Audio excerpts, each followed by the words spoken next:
Assalamualaikum warahmatullahi wabarakatuh. Halo guys, kembali lagi dengan saya Eko Satrio dari kelas 12 TPA nomor urut 17. Kali ini saya akan membahas materi PPK yaitu tentang pemberontakan Andi Aziz. Pemberontakan Andi Aziz terjadi di Makassar, Sulawesi Selatan. Peristiwa ini berlangsung di bawah kepemimpinan Andi Aziz, mantan perwira Koninklijk Nederlands Indische Leger KNIL, pada 5–15 April tahun 1950. Kala itu, Andi Aziz dan golongannya menentang rencana penyatuan negara Indonesia Timur, NIT, ke bagian NKRI. Bersama gerombolannya, Andi Aziz berupaya memperjuangkan kesatuan negara Indonesia Timur. Mereka juga menolak masuknya anggota TNI ke dalam bagian APRIS. Pemberontakan Andi Aziz merupakan salah satu pemberontakan setelah kemerdekaan Indonesia diproklamasikan. Peristiwa itu terjadi setelah pemberontakan APRA yang terjadi di Bandung pada tanggal 23 Januari tahun 1950. Latar belakang terjadinya pemberontakan Andi Aziz. Indonesia yang merdeka pada tanggal 17 Agustus tahun 1945 saat itu masih berbentuk federasi atau negara bagian. Salah satunya yaitu NIT yang terbentuk pada Desember tahun 1946 di mana wilayahnya terdiri dari Kepulauan Sunda Kecil, Bali dan sekitarnya, Maluku, dan Sulawesi. Namun setelah konferensi meja bundar atau KMB pada tanggal 23 Agustus tanggal 2 November tahun 1949 di Den Haag, Indonesia menyatakan diri sebagai negara RIS yang terbagi menjadi 16 federasi. Hal ini dilakukan supaya diakui kedaulatannya oleh Belanda. Ternyata perjanjian dalam KMB merupakan akal-akalan Belanda untuk memecah belah Indonesia dan tetap mempertahankan jajahannya saat itu.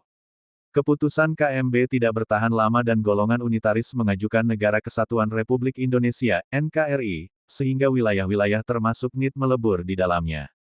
Intinya latar belakang pemberontakan Andi Aziz itu adalah penolakan Andi Aziz terhadap rencana penyatuan NIT ke dalam bagian Negara Kesatuan Republik Indonesia, NKRI. Andi Aziz memang masuk dalam golongan federalis yang menolak penyatuan itu. Faktor penyebab dan tujuan pemberontakan Andi Aziz. Saat RIS meresmikan diri sebagai NKRI dan membawa sejumlah negara bagian di dalamnya, termasuk negara bagian Sumatera Selatan, Kalimantan Timur, dan NIT, sayangnya NIT baru mendapat kabar penyatuan pada tanggal 4 April tahun 1950. Hal ini menyebabkan Andi Aziz dan mantan anggota KNIL menentang hal tersebut terutama rencana kedatangan APRIS pada tanggal 5 April ke wilayah Makassar. Pasalnya, mereka khawatir akan diperlakukan diskriminatif oleh pimpinan APRIS-TNI. Pemberontakan Andi Aziz saat itu berupa menduduki sejumlah tempat dan sektor penting badan militer di wilayah Indonesia Timur. Menangkap Letnan Kolonel A.J. Mokognita, seorang panglima teritorium wilayah Indonesia Timur. Adapun tujuan pemberontakan Andi Aziz adalah ia mengincar kedudukan atau posisi puncak pemerintahan negara federasi di sektor militer bersama Soumokil sebagai tokoh politik dan Sukowati selaku presidennya.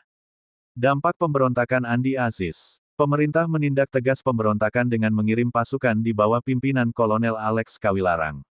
Selain itu, Andi Aziz diminta untuk melapor ke Jakarta terkait peristiwa tersebut dan menarik pasukan dari wilayah yang mereka duduki. Pasukan Andi Aziz juga diminta untuk menyerahkan senjata dan membebaskan tawanan yang mereka tangkap saat itu.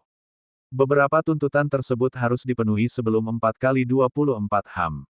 Namun, Andi Aziz terlambat melapor dan pasukannya sudah terlanjur berontak.